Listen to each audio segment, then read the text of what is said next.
இப்போ வந்து நீங்க சொல்ற விஷயம் வந்து நெப்போட்டிசம், அரிஸ்டோக்ராட் அப்படி எடுத்துக்கிட்டோம் அப்படின்னா, விஜய் அவர்கள் மீதுமே அந்த ஒரு விமர்சனம் இருக்கு. விஜய் அவங்களுடைய அப்பா வந்து ஒரு டைரக்டருங்க.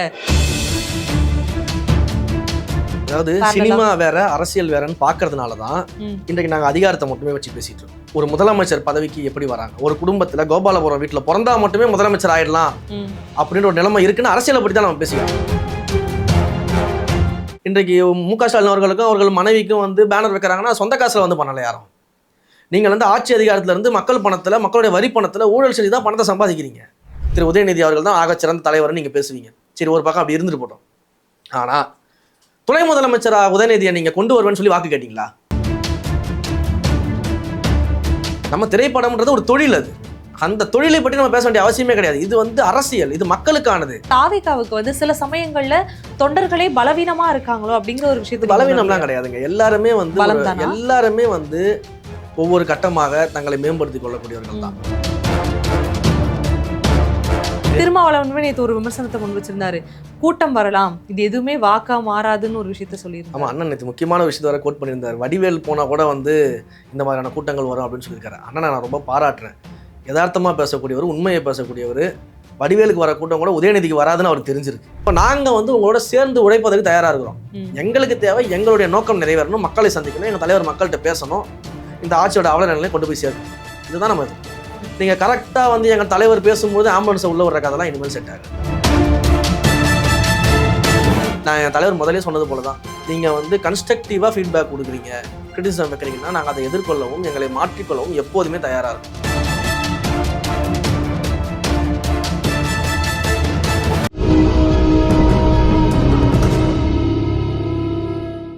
இப்போ வந்து நீங்க சொல்ற விஷயம் வந்து நெப்போட்டிசம், அரிஸ்டோக்ராட் அப்படி எடுத்துக்கிட்டோம் அப்படின்னா, விஜய் அவர்கள் மீதுமே அந்த ஒரு விமர்சனம் இருக்கு. விஜய் அவங்களுடைய அப்பா வந்து ஒரு டைரக்டருங்க, இவர் ஒரு நடிகரா வந்தாரு, இப்போ இவருடைய மகன் சஞ்சயுமே கூட ஒரு டைரக்டரா ஆக்கிட்டு இருக்காருன்ற மாதிரியான விமர்சனங்கள் தொடர்ந்து எழுது இல்லையா? அதாவது சினிமா வேற அரசியல் வேறன்னு பார்க்கறதுனால தான் இன்றைக்கு நாங்கள் அதிகாரத்தை மட்டுமே வச்சு பேசிட்டு இருக்கோம். ஒரு முதலமைச்சர் பதவிக்கு எப்படி வராங்க, ஒரு குடும்பத்தில் கோபாலபுரம் வீட்டில் பிறந்தா மட்டுமே முதலமைச்சர் ஆயிடலாம் அப்படின்ற ஒரு நிலைமை இருக்குன்னு அரசியலை பற்றி தான் நம்ம பேசிக்கிட்டு இருக்கோம். சினிமாவை பத்தி நீங்க பேசணும் அப்படின்னா, இன்றைக்கு வந்து உதயநிதி ஸ்டாலின் வந்து ஒரு ப்ரொடக்ஷன் கம்பெனி வச்சிருக்காரு. இன்றைக்கு அவருடைய மகன் வந்து அந்த ப்ரொடக்ஷன் கம்பெனி வராரு, அவரும் ப்ரொடியூசர் ஆகிறாரு, நம்ம பேச முடியும். நாங்க அதை பேசலையே. நாங்க என்ன சொல்லிட்டு இருக்கோம், நீங்க அரசியலுக்குள்ள ஒரு இளந்தென்றல் இன்பநிதிக்கு வந்து ஒரு மன்றத்தை கொண்டு வரீங்க அப்படின்னு தான் நம்ம கேட்கறோம். உங்களுடைய குடும்பத்துடைய செல்வாக்க பயன்படுத்திட்டு சினிமால முன்னிலைப்படுத்துறது தப்பு இல்லைன்னா இதுவும் தப்பு இல்லைன்னு எடுத்துக்கலாம். சினிமான்றது தொழில் மேடம், புரியுங்களா? அதை வந்து ஒருத்தர் இன்வெஸ்ட்மெண்ட் பண்றாரு, படம் எடுக்கிறாங்க, அதுல ப்ராஃபிட்டோ லாஸோ அது ஒரு தொழில். அரசியல் தொழில் கிடையாது. அதை நம்ம முதல்ல புரிஞ்சுக்கணும். நீங்க வந்து பண்ற திட்டங்கள் எல்லாமே உங்களுடைய காசு கிடையாது. மு.க. ஸ்டாலின் வந்து சொந்த காசுல பண்ணல, உதயநிதி அவர்கள் சொந்த காசுல பண்ணல. இன்றைக்கு மு.க. ஸ்டாலின் அவர்களுக்கும் அவர்கள் மனைவிக்கும் வந்து பேனர் வைக்கிறாங்கன்னா சொந்த காசுல வந்து பண்ணல யாரும். நீங்கள் வந்து ஆட்சி அதிகாரத்துல இருந்து மக்கள் பணத்துல, மக்களுடைய வரி பணத்துல ஊழல் செஞ்சு தான் பணத்தை சம்பாதிக்கிறீங்க. அப்ப இன்றைக்கு வெளிநாட்டுக்கு போறேன்றீங்க, முதலீடுகளை ஈர்க்கிறேன்றீங்க, ஆனால் வெள்ளை அறிக்கை கேட்டால் வரமாட்டேங்குது. எத்தனை கம்பெனிகள் வந்திருக்குது தமிழ்நாட்டில், எத்தனை பேருக்கு வேலை கொடுத்துருக்கீங்கன்னு சொன்னால் வரமாட்டேது. அப்போ நீங்கள் மக்கள் காசில் வெளியூருக்கு போகிறீங்க, மக்களுடைய வரி பணத்தில் தான் எல்லாத்தையும் பண்ணிட்டு இருக்கீங்க. அப்போ மக்கள் வரி பணத்தை நீங்கள் வந்து பயன்படுத்தும் போது அங்கே எங்கேருந்து உங்களுக்கு குடும்ப ஆட்சி ஏன் வருது? எதுக்கு நீங்கள் அதை பண்ணுறீங்க? ஏன் ஒரே ஒரு குடும்பத்தில் தான் முதலமைச்சர் வரணுமா? மக்கள் வந்து திரு உதயநிதி அவர்களுக்கு சட்டமன்ற உறுப்பினராக தேர்ந்தெடுத்தாங்க, மக்கள் தான் தேர்ந்தெடுத்தாங்கன்னு நீங்கள் பேசுகிறீங்க. இதில் எங்கே வந்து குடும்ப அரசியல் வருது, வாரிசு அரசியல் வருதுன்னு கேட்குறீங்க. சரி, மக்கள் தான் வந்து உங்களை எம்எல்ஏவாக தேர்ந்தெடுத்தாங்க, உங்களுக்கு வலிமை வாய்ந்த ஒரு கட்சி இருக்குது, உங்கள் தந்தை வந்து ஒரு வலிமை வாய்ந்த அரசியல் தலைவராக இருந்தார், அதன் அடிப்படையில் உங்களை மக்கள் தேர்ந்தெடுத்துட்டாங்க, அதையும் நீங்கள் ஏற்றுக்க மாட்டீங்க. கேட்டால் உங்களுடைய திரு உதயநிதி அவர்கள் தான் ஆகச்சிறந்த தலைவர்னு நீங்கள் பேசுவீங்க. சரி, ஒரு பக்கம் அப்படி இருந்துட்டு போட்டோம். ஆனால் துணை முதலமைச்சராக உதயநிதியை நீங்கள் கொண்டு வருவேன்னு சொல்லி வாக்கு கேட்டீங்களா மக்கள்கிட்ட? கிடையாது. நீங்கள் வந்து முதல்ல சொல்லும்போது என்னுடைய குடும்பத்திலிருந்து வேற யாருமே இதுக்கப்புறம் அரசியலுக்கு வரமாட்டாங்க என் வாரிசுலன்னு மு.க. ஸ்டாலின் பேசியிருக்கிறாரு. திரு உதயநிதி அரசியலுக்கு வருவாரான்னு கேட்டால் வரமாட்டாருன்னு சொன்னார். அவர் வந்து கட்சிக்குள்ளே வந்தால் கூட வந்து போட்டிடுவாரான்னு கேட்டால், இல்லை அமைச்சர் ஆவாரான்னு கேட்டால் கிடையாது, அதெல்லாம் பண்ண மாட்டாருன்னு. நீங்கள் எம்எல்ஏ ஆனார், அமைச்சர் ஆனார், துணை முதலமைச்சர் ஆவாரான்னு கேட்டால் அதற்கான காலம்லாம் இன்னும் கணியலைன்னு நீங்கள் பார்த்தா உடனடியாக கணிஞ்சிருச்சு. எப்படின்னு தெரியல, துணை முதலமைச்சர் ஆகிட்டீங்க. அப்போ எந்த மக்களை நீங்கள் ஏமாற்ற பார்க்குறீங்க? நீங்கள் மக்களை வந்து எலெக்ஷனில் வாக்கு கேட்டு போகும்பொழுது, நான் ஆட்சிக்கு வந்தா எனக்கு உதவியாக என் மகன் வந்து உதயநிதி அவர்களை துணை முதலமைச்சராக நான் அமர வச்சு உங்களுக்கு பணி செய்ய வைப்பேன்னு சொல்லிட்டு ஓட்டு கேட்டிங்களா? கேட்டுதான் ஜெயிச்சிருக்கே மாட்டீங்க. அப்போ ஆட்சிக்கு வந்ததுக்கு பிறகு நீங்கள் இது போன்ற வேலைகள் செய்யணும். மக்கள் உங்களை எம்எல்ஏவாக தேர்ந்தெடுத்தாங்கன்னா அந்த தொகுதிக்காக அவரை தேர்ந்தெடுத்தாங்கன்னு வச்சுப்போம். துணை முதலமைச்சர் நீங்கள் தானே தேர்ந்தெடுத்திருக்கீங்க. ஏன் அந்த மக்களுக்கு வந்து உங்கள் கூட்டணி கட்சிகளில் வேற ஒரு தலைவர் துணை முதலமைச்சர் ஆகணும், இல்லை வேற ஒரு கூட்டணி கட்சி தலைவர் வந்து அமைச்சர் ஆகணும்னு யோசிக்க மாட்டாங்களா? அப்போ அந்த மக்களுக்கு தான் நீங்கள் செஞ்சீங்களா? அப்போ இதுதானே நம்ம வாரிசு அரசியல்னு சொல்கிறோம். திரைப்படங்களை பற்றி பேசுனீங்கன்னா நம்ம 1000 பேசலாம். நம்ம திரைப்படம்ன்றது ஒரு தொழில், அது அந்த தொழிலை பற்றி நம்ம பேச வேண்டிய அவசியமே கிடையாது. இது வந்து அரசியல், இது மக்களுக்கானது, மக்களை வைத்து மக்களுக்காக செய்யக்கூடிய வேலை, இது சர்வீஸ் பண்ணக்கூடிய இடம். இங்கே எங்கே இந்த குடும்ப அரசியல் வருதுன்னு தான் நம்ம கேட்டுட்டு இருக்கோம். நம்ம அதை தான் திரும்ப திரும்ப வலியுறுத்துறோம். அதை வந்து இவங்க திரும்ப வந்து எவ்வளவு அழகா சாதாரணமாக நம்ம கேட்கிற கேள்விகளுக்கெல்லாம் பதில் இருக்காது. இப்போ நம்ம தலைவர் வந்து நேற்று சுற்றுப்பயணத்தில் அவ்வளவு கேள்விகள் கேட்கிறார். திமுகவை ஆட்சியில் எவ்வளவு அவலங்கள் இருக்குன்னு சொல்லி லிஸ்ட் அவுட் பண்றாரு. நீங்க கொடுத்த வாக்குறுதி நிறைவேற்றலன்னு சொல்றாரு. அதே போல திருச்சி மாவட்டத்தில் என்னென்ன பிரச்சனைகள் இருக்கு, அங்க இருக்கக்கூடிய 2 அமைச்சர்கள் என்ன பண்றாங்க, இதெல்லாம் செஞ்சீங்களான்னு கேட்கிறாரு. ஒரு அமைச்சர், திருச்சியில் இருக்கக்கூடிய ஒரு அமைச்சர் நீங்க காட்டுங்க, தலைவர் கேட்ட கேள்விகளுக்கு ஆதாரத்தோட இல்லை நாங்கள் அதை செஞ்சிருக்கோம்னு பதில் சொல்லியிருக்காங்களா? மு.க. ஸ்டாலின் அவர்கள் நேற்று வந்து கடிதம் போடுறாரு. புதிய கட்சிகள், எந்த கட்சிகள், எந்த கொம்பன் வந்தாலும் என்ன ஒன்றும் செய்ய முடியாது, எங்களை அசைச்சு பார்க்க முடியாது, நாங்கள் யாருன்னு தெரியுமா அப்படின்னு வசனம் பேசுறாரு. நாங்கள் வசனமே கேட்கல, அவ்வளோ கேள்வி கேட்டிருக்கோம். அதுக்கு பதில் இருக்கா? உங்ககிட்ட வெள்ளை அறிக்கை இருக்கா? உங்ககிட்ட அதுக்கு ஆதாரம் இருக்கா? நீங்க பிரச்சாரத்தின் போது அனைத்து குடும்ப தலைவிகளுக்கும் 1000 ரூபான்னு நான் சொல்லவே இல்லை. நான் பிரச்சாரத்தின் போதே தகுதி வாய்ந்த குடும்ப தலைவின்னு தான் சொன்னேன். திரு விஜய் அவர்களின் குற்றச்சாட்டு பொய்யான குற்றச்சாட்டுன்னு மு.க. ஸ்டாலினால சொல்ல முடியுமா? முடியாது. அந்த பதிலை சொல்லுங்கன்ற நாங்க கேட்கிற கேள்விகளுக்கு அந்த பதிலை சொல்லுங்க. அப்போ நாங்க என்ன வந்து கருத்தியல் ரீதியாக மக்கள் பிரச்சனையை கேட்கிறோமோ அதுக்கு அவங்க கிட்ட பதில் கிடையாது.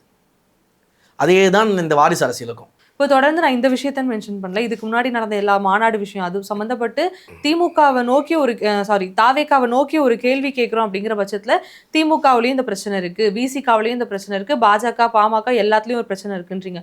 ஆனால் யார் ஒரு மாநாட்டை கூட்டினாலும் ஒரு ரோட் ஷோ வந்தாலுமே நடக்காத பல விஷயங்கள் தாவேக்கா மாநாட்டில் நடக்குதோ அப்படிங்கிற ஒரு விஷயம் இருக்கு. ஏன் அப்படின்னா நேற்று வந்து இந்த சுற்றுப்பயணம் மேற்கொண்டதுக்கு அப்புறம் பொது சொத்துக்கள் அனைத்துமே சேதாரமாக்கப்பட்டிருக்கு, கரண்ட் ஒயர் அறப்பட்டிருக்கு அப்படிங்கிற மாதிரியான பல குற்றச்சாட்டுகள் எழுது.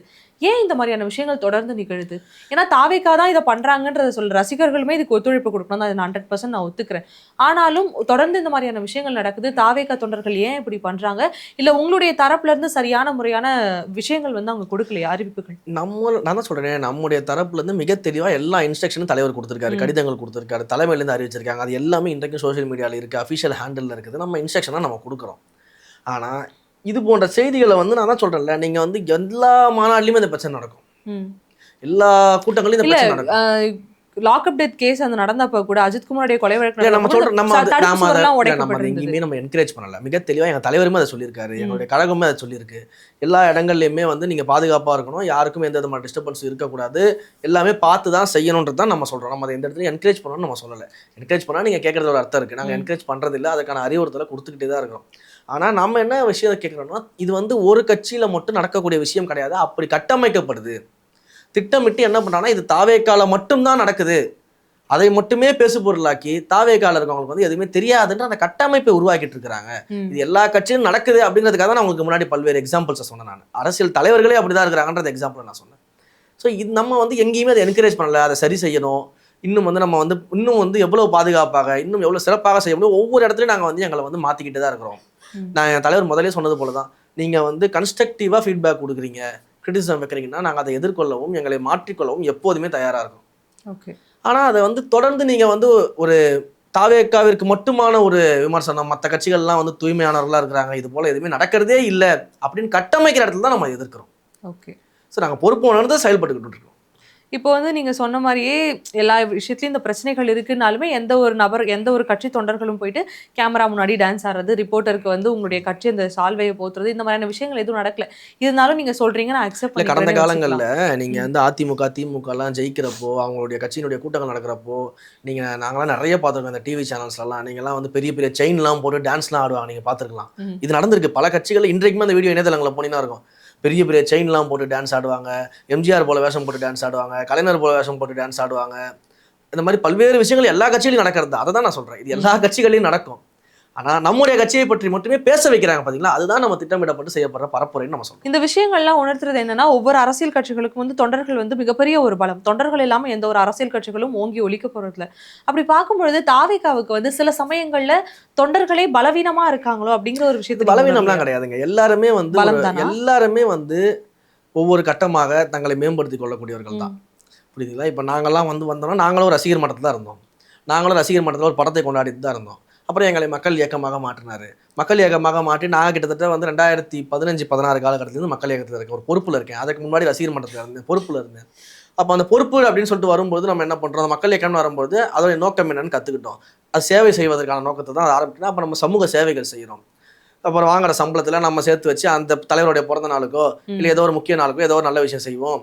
இல்லை ஏதோ ஒரு தலைவர்கள் பிறந்த நாள், இல்லை வந்து ஒரு தமிழ் புத்தாண்டு வருது, ஒரு திருவள்ளுவர் தினம் வருது அப்படின்னா அன்றைக்கு நம்ம ஏதாவது ஒரு திருக்குறள் புத்தகம் வாங்கி கொடுப்போம் அப்படின்னு அதை சிந்திச்சு கொஞ்சம் கொஞ்சமாக அதை உள்வாங்கி தான் இன்றைக்கு ஒரு அரசியல் கட்சியில் வந்து அமர்ந்து நாங்கள் பேசிக்கிட்டு இருக்கோம். அப்போ அந்த கால நேரம்ன்றது எல்லா கட்சிகளுக்கும் எல்லா கட்சி தொண்டர்களுக்கும் பொருந்தும். நம்ம அதில் எந்த விதத்துலையுமே நம்ம அதை தப்பு சொல்லலை. ஆனால் இதை நீங்கள் திட்டமிட்டு எங்கள் மேலே திணிச்சிட்டு அப்போ நீங்கள் பண்ணுறது நாங்கள் பேச வேண்டியது இருக்கும், அதுக்கு நாங்கள் பதில் சொல்லி தான் ஆகணும். அப்போ திட்டமிட்டு இது தாவேக்கால மட்டும் நடக்குது, தாவேக்கால இன்னும் ரசிகர்களாகவே இருக்கிறாங்க, இன்னும் தாவேக்கால யாருக்குமே அரசியல் தெரியல, இன்னும் தாவேக்கால இது போல செயல்படுறாங்கன்னா அப்போ அங்கே முதலமைச்சரே அப்படிதான் இருக்கான்னு நாங்கள் கேள்வி தான் கேட்போம். அந்த இடத்துல நம்ம கேள்வி கேட்கிறோம். இது எல்லா கட்சிகளுக்கும் காமன். எல்லாருமே கொஞ்சம் கொஞ்சமாக தான் எவால்வ் ஆவாங்க, எல்லாருமே கொஞ்சம் கொஞ்சமாக தான் வந்து அவங்களை மேம்படுத்திக் கொள்வாங்க. அதை வந்து இவர்கள் வந்து புரிஞ்சுக்கிட்டு நல்லா தெரியும் அது அவர் கட்சி நடக்குதுன்றது நல்லா தெரியும். ஆனால் வேண்டுமென்றே தாவேக்கா மேலே திருப்பும் போது நம்ம கேள்வி கேட்கிறோம். அவ்வளோதானே தவிர்த்து எல்லா கட்சிகளுமே இதை சரி செய்யக்கூடிய இடத்துல அந்த படிப்பினையை கொடுக்கக்கூடிய இடத்துல தான் இருக்கிறாங்க. ஓகே, இந்த புரிதலுக்கு வந்து கொஞ்சம் கால அவகாசம் கண்டிப்பா தேவை. ஆனா இன்னும் 8 மாசம் தான் இருக்கு. அந்த புரிதல் கொஞ்சம் தேர்தலுக்கும் இதற்கும் வந்து வித்தியாசம் இருக்கு. ஒரு கட்சி அப்படின்றது வந்து ஒரு தேர்தலோட முடிவு இல்லாம வாக்களிக்க முடியாதுல்ல. நீங்க அப்படி சொல்றீங்கல்ல, இதே தான் எதிர்கட்சிக்காரங்களும் சொல்றாங்க. ஏன்னா அவங்க போய் எப்படி வாக்களிப்பாங்க, எப்படி அரசியலே தெரியலையே அப்படின்னா. சரி, இன்றைக்கு இந்த நேத்தி பார்த்துருப்பீங்க, ஒரு 1 லட்சம் பேர் கிட்ட 3 மாவட்டங்களையும் சேர்த்து வந்து தலைவரோட சந்திச்சிருப்பாங்க. அங்க வந்தவங்க எல்லாருமே முதல் தலைமுறை வாக்காளர்களா?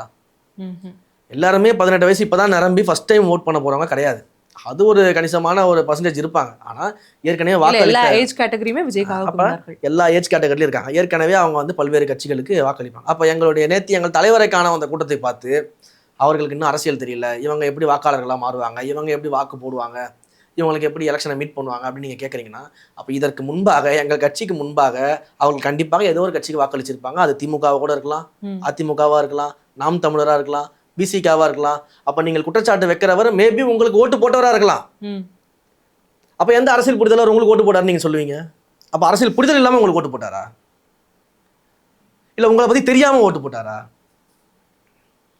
அப்ப எப்படி நம்ம அதை பார்க்க? இப்போ அவங்க வந்து எல்லாருமே வாக்காளர்களா மாறுவாங்கன்ற ஒரு அசைக்க முடியாத நம்பிக்கை இருக்கு அவங்களுக்கு. நிச்சயமா இருக்கு. திருமாவளவன் நேற்று ஒரு விமர்சனத்தை முன் வச்சிருந்தாரு, கூட்டம் வரலாம், இது எதுவுமே வாக்கா மாறாதுன்னு ஒரு விஷயத்த சொல்லியிருந்தாரு. ஆமா, அண்ணன் நேற்று முக்கியமான விஷயத்த வர கோட் பண்ணியிருந்தார். வடிவேல் போனா கூட வந்து இந்த மாதிரியான கூட்டங்கள் வரும் அப்படின்னு சொல்லியிருக்காரு. அண்ணனை நான் ரொம்ப பாராட்டுறேன்.